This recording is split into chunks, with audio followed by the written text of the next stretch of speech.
السلام علیکم. زه سید شفیق عزیز اس ډي او پیسکو وابډا مینګورا. څنګه چې تاسو ته پته ده چې د سیلاب چې چېرته نور هم انفراسټرکچر ته نقصان رسولی دی، داسې د بجلي نظام ته هم شدید نقصان رسولی دی چې په هغې کې د سوات ګریډ په خپله هم هغې ته ډېرې زیاتې اوبه راغلې وي. الحمدلله هغه غټ نقصان نه بچ شو او بیا الله پاک کمې کړي. خو د هغې نه علاوه چې د دې ګریډ نه څونه فیډرز وتی دي، 29 فیډر دي چې په دې ګریډ کې هغه د منګورې غیر چاپیره او منګورې سره علاقو ته د بجلی سپلای ورکوي. 29 فیډر چې وي هغه متاثر وي.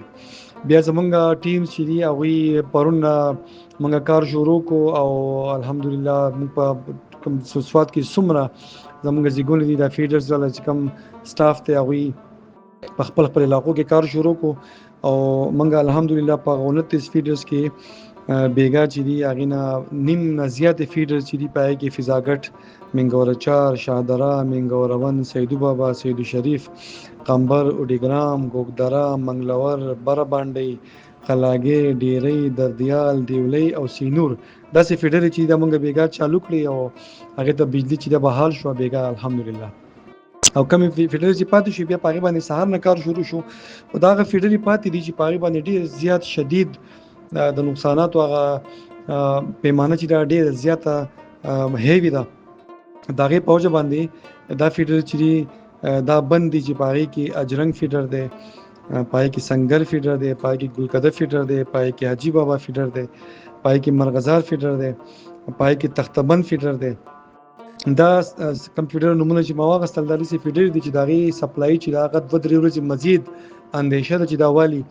د هغې وجه دا ده چې د هغې ټول کم سامان ستنې او دغه تارونه چې دي دا په خوړ کې پراته دي او دا اوس زمونږ نن ثابت ورځ په دې ولګېده چې موږ دغه تارونه واپس دغه دې ته موږ ډسمنټلینګ وایو چې دا د خوړ نه راوباسو. دا تارونه د بجلۍ کم ستنې چې دي خو کار نه دي، خو سایډ ته کوو او هغه د خپل مټیریل راوباسو. او په دې کې مشکلات صرف دا دي خصوصا د دې اجرنګ او د سنگر، ګلکده، حاجي بابا د فیډرې چې دي چې دا چې په کم طرف تللی دي هغه طرف دومره شدید اوبه راغلي وي، دومره خټې او شګې جمع شوي دي چې هلته کې مطلب د نن ثابت ورځ ټیمې والا او د واسه والا دا ګاډي روان دي ګورنمنټ والا صفایي نه کړي، د هغو صفایي نه مکمل شوي نه دي، نو هلته کې زموږ ګاډي تللی هم نه شي، نه زموږ سامان رسېدی شي. نو نن به دغه دوی صفایي وکړه او موږ د خپل سامان د خوړ نه د اوبو نه راویستو، پای باندې کار وشو. امید ده انشاءالله کله صفایي د لوکل ګورنمنټ والا خپل پوره کړه نو سبا په دغه ځایونو کې موږ کډې شروع کړو چې پاکي تختبند فیډر هم دی او باقي د فیډر ما تاسو ته یاد کړی دا هم دي. هلته کې به کډې شروع شي، موږ ته خپل پولونه وغیره سامان ورسو، هغه پولونه لګېدل به شروع شي، بیا په هغې باندې تارونه خورول دي، د هغې نه بعد فیډر چالو کېدل دي. نو مزید 2 یا 3 ورځې کم از کم دغه فیډرې به اخلي. چېرته چې د مرغزار فیډر خبره ده نو په هغې باندې کډې کنلې شوي دي، نن به هغې پولونه وغیره موږ هغې ته ورسول، نن به په هغې باندې پولونه ولګي، هغې ته به فاونډیشن وغیره وشي. سبا به کوشش کېږي چې په مرغزار فیډر باندې بیا تارونه خواره شي او هغه فیډر هم مرغزار طرف ته چالو شي.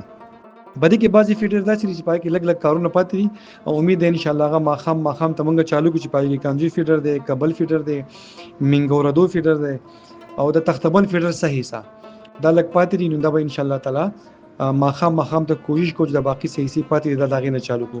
نو دا مکمل صورتحال دی نننې د سوات د ګریډ چې کوم 29 فیډرز وتی دي. ستاسو ډېر شکریه، مننه.